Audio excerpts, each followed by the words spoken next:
السلام علیکم ورحمۃ اللہ وبرکاتہ۔ آج کی اس بابرکت نشست میں ہم سورۃ النساء کی پہلی 5 آیات کی تلاوت اور ان کے اہم مضامین کا مطالعہ کریں گے۔ ان آیات مبارکہ میں اللہ تعالیٰ نے ہمیں تقوی اختیار کرنے، رشتوں کا لحاظ رکھنے، یتیموں کے حقوق ادا کرنے، وراثت کے اصولوں کو اپنانے اور نکاح کے مسائل پر رہنمائی عطا فرمائی ہے۔ آئیے ان آیات کی روشنی میں اپنی زندگی کو قرآن کے مطابق سنوارنے کی کوشش کرتے ہیں۔ لوگو اپنے رب سے ڈرو جس نے تم کو ایک جان سے پیدا کیا اور اسی جان سے اس کا جوڑا بنایا اور ان دونوں سے بہت مرد و عورت دنیا میں پھیلا دیے۔ اس خدا سے ڈرو جس کا واسطہ دے کر تم ایک دوسرے سے اپنے حق مانگتے ہو، اور رشتہ و قرابت کے تعلقات کو بگاڑنے سے پرہیز کرو۔ یقین جانو کہ اللہ تم پر نگرانی کر رہا ہے۔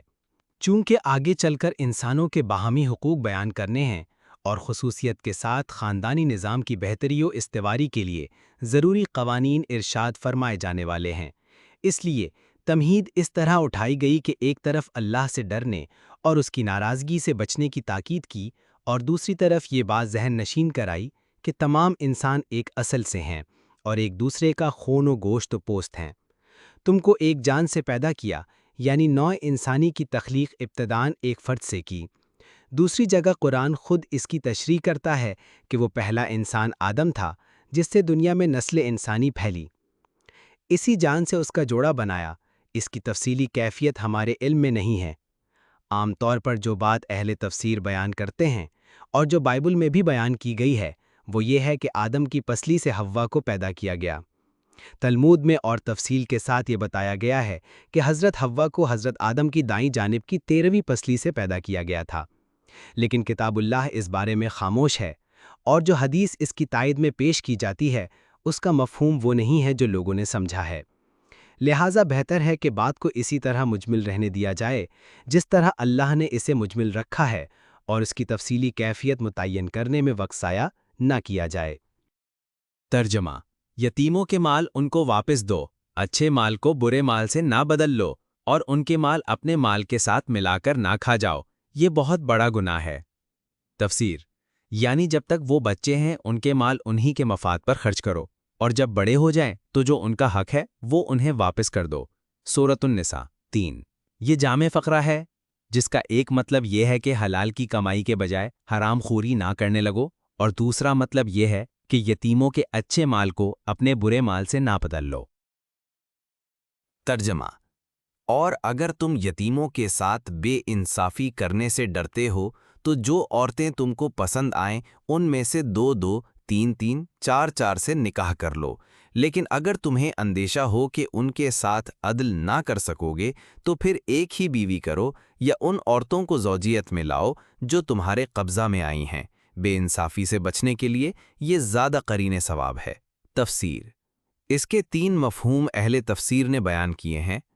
ایک، حضرت عائشہ رضی اللہ عنہا اس کی تفسیر میں فرماتی ہیں کہ زمانہ جاہلیت میں جو یتیم بچیاں لوگوں کی سرپرستی میں ہوتی تھیں، ان کے مال اور ان کے حسن و جمال کی وجہ سے، یا اس خیال سے کہ ان کا کوئی سردھرا تو ہے نہیں جس طرح ہم چاہیں گے دبا کر رکھیں گے، وہ ان کے ساتھ خود نکاح کر لیتے تھے اور پھر ان پر ظلم کیا کرتے تھے۔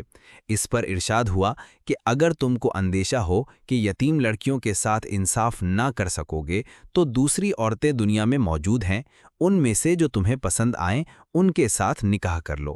اسی صورت میں 19ویں رکوع کی پہلی آیت اس تفسیر کی تائید کرتی ہے۔ 2، ابن عباس اور ان کے شاگرد اکرمہ اس کی تفسیر یہ بیان کرتے ہیں کہ جاہلیت میں نکاح کی کوئی حد نہ تھی، ایک ایک شخص 10-10 بیویاں کر لیتا تھا، اور جب اس کثرت ازدواج سے مصارف بڑھ جاتے تھے تو مجبور ہو کر اپنے یتیم بھتیجوں، بھانجوں اور دوسرے بیوس عزیزوں کے حقوق پر دست درازی کرتا تھا۔ اس پر اللہ تعالیٰ نے نکاح کے لیے 4 کی حد مقرر کر دی اور فرمایا کہ ظلم و بے انصافی سے بچنے کی صورت یہ ہے کہ 1 سے لے کر 4 تک اتنی بیویاں کرو جن کے ساتھ تم عدل پر قائم رہ سکو۔ 3، سعید بن جبیر اور قتادہ اور بعض دوسرے مفسرین کہتے ہیں کہ جہاں تک یتیموں کا معاملہ ہے، اہل جاہلیت بھی ان کے ساتھ بے انصافی کرنے کو اچھی نظر سے نہیں دیکھتے تھے، لیکن عورتوں کے معاملے میں ان کے ذہن عدل و انصاف کے تصور سے خالی تھے۔ جتنی چاہتے تھے شادیاں کر لیتے تھے اور پھر ان کے ساتھ ظلم و جور سے پیش آتے تھے۔ اس پر ارشاد ہوا کہ اگر تم یتیموں کے ساتھ بے انصافی کرنے سے ڈرتے ہو تو عورتوں کے ساتھ بھی بے انصافی کرنے سے ڈرو۔ اول تو 4 سے زیادہ نکاح ہی نہ کرو، اور اس 4 کی حد میں بھی بس اتنی بیویاں رکھو جن کے ساتھ انصاف کر سکو۔ آیت کے الفاظ ان تینوں تفسیروں کے محتمل ہیں، اور عجب نہیں کہ تینوں مفہوم مراد ہوں۔ نیز اس کا ایک مفہوم یہ بھی ہو سکتا ہے کہ اگر تم یتیموں کے ساتھ ویسے انصاف نہیں کر سکتے تو ان عورتوں سے نکاح کر لو جن کے ساتھ یتیم بچے ہوں۔ سورہ النساء 5۔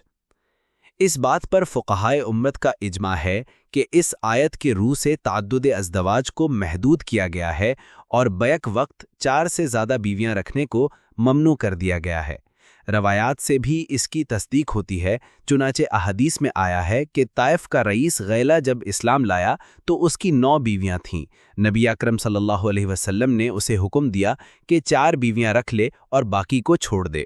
اسی طرح ایک دوسرے شخص نوفل بن معاویہ کی 5 بیویاں تھیں۔ آپ صلی اللہ علیہ وسلم نے فرمایا کہ ان میں سے ایک کو چھوڑ دے۔ نیز یہ آیت تعدد ازدواج کے جواز کو عدل کی شرط سے مشروط کرتی ہے۔ جو شخص عدل کی شرط پوری نہیں کرتا مگر ایک سے زیادہ بیویاں کرنے کے جواز سے فائدہ اٹھاتا ہے، وہ اللہ کے ساتھ دغا بازی کرتا ہے۔ حکومت اسلامی کی عدالتوں کو حق حاصل ہے کہ جس بیوی یا جن بیویوں کے ساتھ وہ انصاف نہ کر رہا ہو ان کی داد رسی کریں۔ بعض لوگ مغرب کی مسیحیت زدہ رائے سے مغلوب و مرعوب ہو کر یہ ثابت کرنے کی کوشش کرتے ہیں کہ قرآن کا اصل مقصد تعدد ازدواج کے طریقے کو، جو مغربی نقطہ نظر سے فی الاصل برا طریقہ ہے، مٹا دینا تھا، مگر چونکہ یہ طریقہ بہت زیادہ رواج پا چکا تھا اس لیے اس پر صرف پابندیاں عائد کر کے چھوڑ دیا گیا۔ لیکن اس قسم کی باتیں دراصل صرف ذہنی غلامی کا نتیجہ ہے۔ تعدد ازدواج کا فی نفس ہی ایک برائی ہونا بجائے خود ناقابل تسلیم ہے، کیونکہ بعض حالات میں یہ چیز ایک تمدنی اور اخلاقی ضرورت بن جاتی ہے۔ اگر اس کی اجازت نہ ہو تو پھر وہ لوگ جو ایک عورت پر قانے نہیں ہو سکتے حصار نکاح سے باہر صنفی بے امنی پھیلانے لگتے ہیں، جس کے نقصانات تمدن و اخلاق کے لیے اس سے بہت زیادہ ہیں جو تعدد ازدواج سے پہنچ سکتے ہیں۔ اسی لیے قرآن نے ان لوگوں کو اس کی اجازت دی ہے جو اس کی ضرورت محسوس کریں۔ تاہم جن لوگوں کے نزدیک تعدد ازدواج فی نفس ہی ایک برائی ہے، ان کو یہ اختیار تو ضرور حاصل ہے کہ چاہیں تو قرآن کے برخلاف اس کی مذمت کریں اور اسے موقوف کر دینے کا مشورہ دیں، لیکن یہ حق انہیں نہیں پہنچتا کہ اپنی رائے کو خواہ مخواہ قرآن کی طرف منسوب کریں، کیونکہ قرآن نے صریح الفاظ میں اس کو جائز ٹھہرایا ہے اور اشارتاً و کنایاتاً بھی اس کی مذمت میں کوئی ایسا لفظ استعمال نہیں کیا ہے جس سے معلوم ہو کہ فی الواقعہ وہ اسے مسدود کرنا چاہتا ہے۔ مزید تشریح کے لیے ملاحظہ ہو میری کتاب سنت کی آئینی حیثیت، صفحہ نمبر 307 سے 316 تک۔ سورہ النساء 6۔ لونڈیاں مراد ہیں، یعنی وہ عورتیں جو جنگ میں گرفتار ہو کر آئیں اور حکومت کی طرف سے لوگوں میں تقسیم کر دی جائیں۔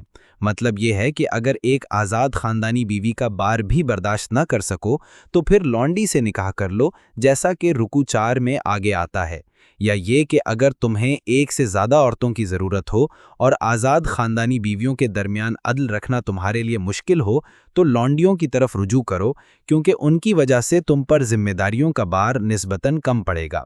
آگے 44 میں لونڈیوں کے متعلق احکام کی مزید تفصیل ملے گی۔ ترجمہ: اور عورتوں کے مہر خوش دلی کے ساتھ فرض جانتے ہوئے ادا کرو، البتہ اگر وہ خود اپنی خوشی سے مہر کا کوئی حصہ تمہیں معاف کر دیں تو اسے تم مزے سے کھا سکتے ہو۔ تفسیر: حضرت عمر رضی اللہ عنہ اور قاضی شریح کا فیصلہ یہ ہے کہ اگر کسی عورت نے اپنے شوہر کو پورا مہر یا اس کا کوئی حصہ معاف کر دیا ہو اور بعد میں وہ اس کا پھر مطالبہ کرے تو شوہر اس کے ادا کرنے پر مجبور کیا جائے گا، کیونکہ اس کا مطالبہ کرنا یہ معنی رکھتا ہے کہ وہ اپنی خوشی سے مہر یا اس کا کوئی حصہ چھوڑنا نہیں چاہتی۔ مزید تفصیل کے لیے ملاحظہ ہو حقوق الزوجین، عنوان مہر۔ ترجمہ: اور اپنے وہ مال جنہیں اللہ نے تمہارے لیے قیام زندگی کا ذریعہ بنایا ہے نادان لوگوں کے حوالہ نہ کرو، البتہ انہیں کھانے اور پہننے کے لیے دو اور انہیں نیک ہدایت کرو۔ تفسیر: یہ آیت وسیع معنی کی حامل ہے۔ اس میں امت کو یہ جامع ہدایت فرمائی گئی ہے کہ مال جو ذریعہ قیام زندگی ہے، بہرحال ایسے نادان لوگوں کے اختیار و تصرف میں نہ رہنا چاہیے جو اسے غلط طریقے سے استعمال کر کے نظام تمدن و معیشت اور بالآخر نظام اخلاق کو خراب کر دیں۔ حقوق ملکیت جو کسی شخص کو اپنے املاک پر حاصل ہیں، اس قدر غیر محدود نہیں ہیں کہ وہ اگر ان حقوق کو صحیح طور پر استعمال کرنے کا اہل نہ ہو اور ان کے استعمال سے اجتماعی فساد برپا کر دے تب بھی اس کے وہ حقوق سلب نہ کیے جا سکیں۔ جہاں تک آدمی کی ضروریات زندگی کا تعلق ہے وہ تو ضرور پوری ہونی چاہیے، لیکن جہاں تک حقوق مالکانہ کے آزادانہ استعمال کا تعلق ہے اس پر یہ پابندی عائد ہونی چاہیے کہ یہ استعمال اخلاق و تمدن اور اجتماعی معیشت کے لیے صریحاً مضر نہ ہو۔ اس ہدایت کے مطابق چھوٹے پیمانے پر ہر صاحب مال کو اس امر کا لحاظ رکھنا چاہیے کہ وہ اپنا مال جس کے حوالے کر رہا ہے وہ اس کے استعمال کی صلاحیت رکھتا ہے یا نہیں، اور بڑے پیمانے پر حکومت اسلامی کو اس امر کا انتظام کرنا چاہیے کہ جو لوگ اپنے اموال پر خود مالکانہ تصرف کے اہل نہ ہوں یا جو لوگ اپنی دولت کو برے طریقے سے استعمال کر رہے ہوں ان کی املاک کو وہ اپنے انتظام میں لے لے اور ان کی ضروریات زندگی کا بندوبست کر دے۔ الحمدللہ، آج ہم نے سورۃ النساء کی ابتدائی 5 آیات کا مطالعہ کیا۔ یہ آیات ہمیں یتیموں اور خواتین کے حقوق کی اہمیت، وراثت کے انصاف پر مبنی اصول اور تقوی اختیار کرنے کی تلقین کرتی ہیں۔ اللہ تعالی ہمیں قرآن پاک کی ان تعلیمات پر عمل کرنے اور اپنی زندگی کو اس کے مطابق ڈھالنے کی توفیق عطا فرمائے۔ اگلی نشست میں ہم سورۃ النساء کی مزید آیات کا مطالعہ کریں گے۔ تب تک کے لیے اللہ حافظ۔